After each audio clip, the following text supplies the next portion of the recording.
Bonjour à tous, donc Gilles agriculteur du Loiret. Aujourd'hui on va attaquer les semis de maïs. Donc là on est le 15 avril. La préparation de ce champ, on l'avait faite la semaine dernière. Enfin non, mais il y a maintenant 15 jours. Vous pouvez voir la vidéo là en miniature ici. Allez voir si vous ne l'avez pas encore vu.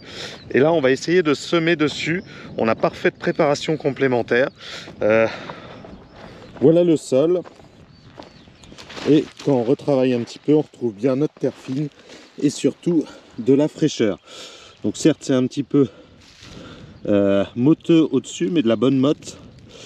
Et je pense que juste en passant avec le semoir, ça devrait suffire. J'ai emmené un petit thermomètre et on va regarder à combien est la température du sol. Donc là ce matin la température de l'air est à un peu plus de 12 degrés, il fait pas super chaud. Là on serait à 11,5. Donc là c'est bon, avec 11,5 degrés on peut déclencher le semis, il faut au moins 8 degrés. Puis bon là les jours annoncés la semaine prochaine sont plutôt des journées un peu chaudes. Alors ça va baisser un petit peu dans la semaine, mais on va rester au-dessus des 14-15 degrés dans l'après-midi. Donc ça devrait être suffisant pour que le maïs lève assez vite. C'est l'idéal pour que s'il lève vite, il arrive à sortir beaucoup plus vite, moins de problèmes de topin, moins de problèmes d'insectes, moins de problèmes, voilà. Donc c'est vraiment très important pour un maïs qui lève assez vite. Donc là je pense que les températures sont bonnes, il faut y aller. On va préparer le petit 411. Donc l'objectif c'est que ce soit lui qui sème cette année. J'ai été chercher le semoir hier chez le collègue qui me prête son semoir. Je l'ai attelé, le 411 le lève tout juste, mais ça devrait le faire. Et puis on va essayer de semer avec. Donc j'ai remis l'antenne GPS et le GPS. Il me reste encore l'iPad à mettre dedans pour enregistrer tous les semis. Enregistrer bien où sont chaque variété. Donc voilà le petit 411 avec son semoir derrière. Donc un semoir en 10 rangs à 80, c'est-à-dire 8 mètres de large. Oh, il est plutôt jeune, c'est encore un semoir mécanique, mais il va très bien. On lui a changé quelques bagues hier. Là les bagues ici qui tenaient les éléments. Donc ça sûrement que au bout d'un petit hectare, il va falloir que je resserre tout ça pour être sûr que tout est bien en place. Et il faut surtout que je règle tout, puisque la dernière chose qu'il a fait, c'est du tournesol. Donc il va falloir régler élément par élément, ce qui permet de faire en sorte qu'il n'y ait pas de double ou pas de manque au niveau des graines. Allez, on va finir de tout préparer. Faut que je prépare le GPS. Et puis on attaque. Bon, le boulot est bien, mais pas top. En fait, il y a un peu trop de motte. Alors il y a des places comme ici où ça va parce que c'est plutôt de la bonne terre, et un peu plus loin ça fait trop de motte et ça fait pas du bon boulot. Voilà, donc là le maïs il était bien, il était en terre fine. Pour qu'on ait un bon travail partout, on va quand même refaire une petite façon rapide. Donc on va rateler la rotative et mettre un petit coup léger pour pouvoir faire bien de la terre fine. Mon fils il a passé la rotative pendant que je vais semer. Bon la rotative est en route. Ça fait un peu de poussière, mais surtout ça casse bien les mottes. C'est vrai que ça travaille très bien là, sur cette partie là. Bonjour, Luc Rocampagne de la même adresse, le Loiret.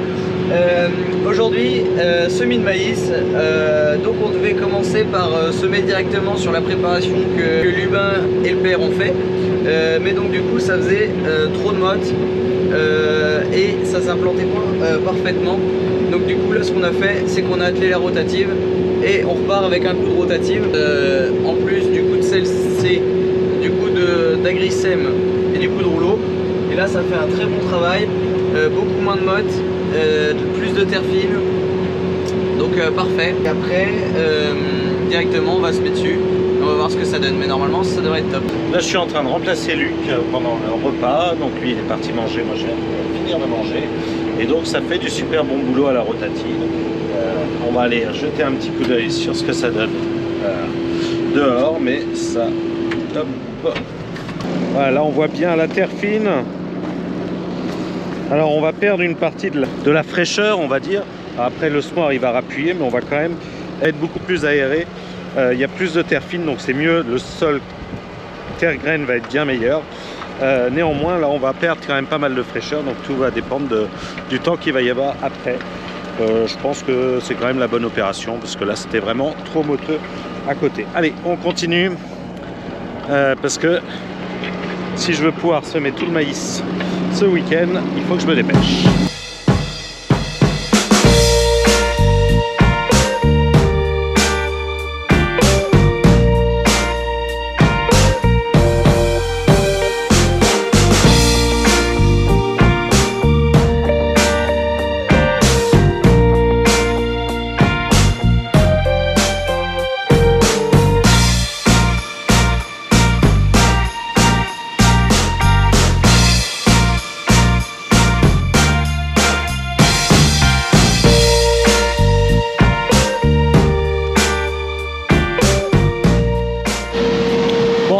Ce que ça donne un petit peu, là j'ai fait quelques tours. Alors c'est vrai que là le boulot est pas du tout pareil que tout à l'heure. On a vraiment plus de terre fine. C'est l'effet de la rotative, hein. Alors maintenant, quelle profondeur je suis? Voilà, il est là.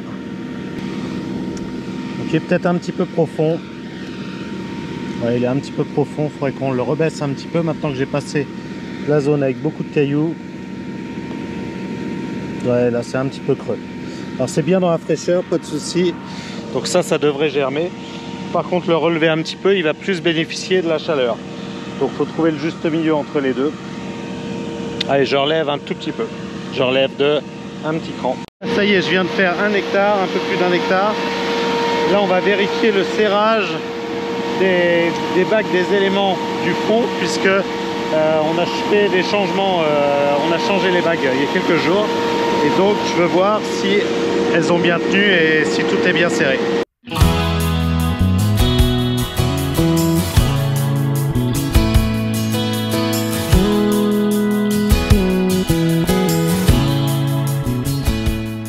Bon, pas de souci, tout est bien serré, alors on va pouvoir continuer. Bon, pendant que je suis là, je vais vous expliquer un peu comment fonctionne ce semoir. Donc c'est un semoir qui est mécanique et monograine. Mécanique parce que c'est les roues qui entraînent ici une boîte de vitesse. Donc concrètement 2 pignons avec une chaîne afin d'avoir la bonne vitesse, qui entraîne chaque élément avec une petite chaîne qu'on a ici et qui va faire tourner un disque. Un disque qui est là, et sur ce disque il y a des petits trous, et là ce qu'on entend c'est de l'air puisqu'il y a une aspiration.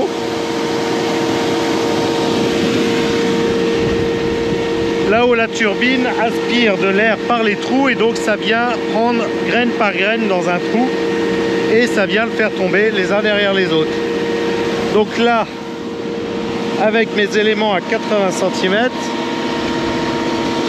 je suis en train de mettre, avec la 16 et la 19, un maïs tous les 13 cm. Donc ça fait environ un peu plus de 90 000 graines par hectare. Donc voilà comment ça fonctionne, ce type de semoir. Donc en plus de la distribution, on a des chasses débris devant qui vont venir écarter les grosses mottes et les cailloux. Ensuite, 2 disques qui vont venir ouvrir la terre, la graine qui tombe entre, et les 2 petits trous là derrière qui vont venir refermer la terre. Donc voilà le principe de ce semoir. Là on a 10 éléments sur 8 mètres, et donc ça sème des lignes de semences, et donc c'est pour ça que les maïs sont bien en ligne comparé à un blé ou un colza où on a des lignes beaucoup plus rapprochées. Là on est tous les 80 cm. Bon allez, alors le petit 411 il va vachement bien. Les roues passent juste à ras là d'un élément, donc pas de dégâts comparé au 720, et puis il l'emmène tranquillement, et ce qui est vraiment agréable, c'est là avec le GPS en RTK, ça le fait vraiment. Nous voici dans la cabine, allez on repart.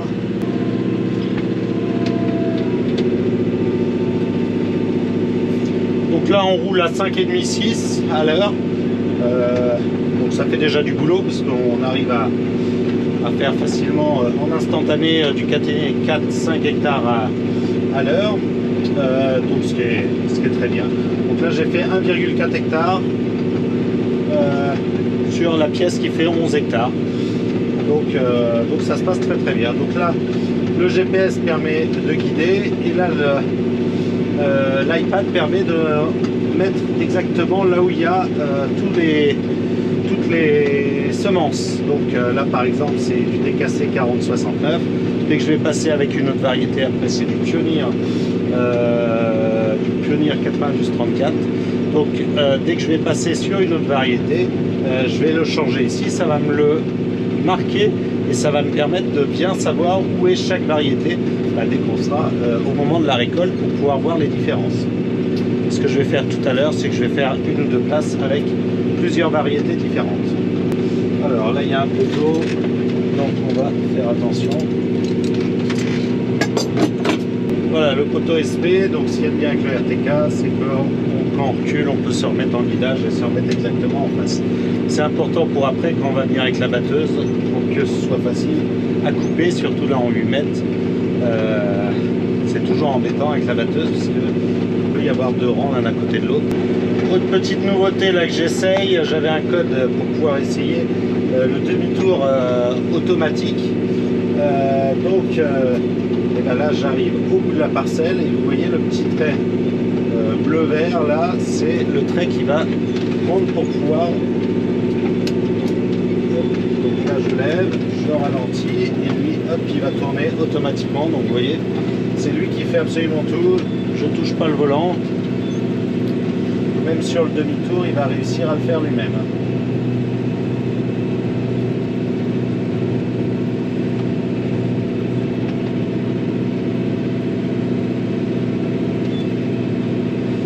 Et puis il va se mettre dans l'axe.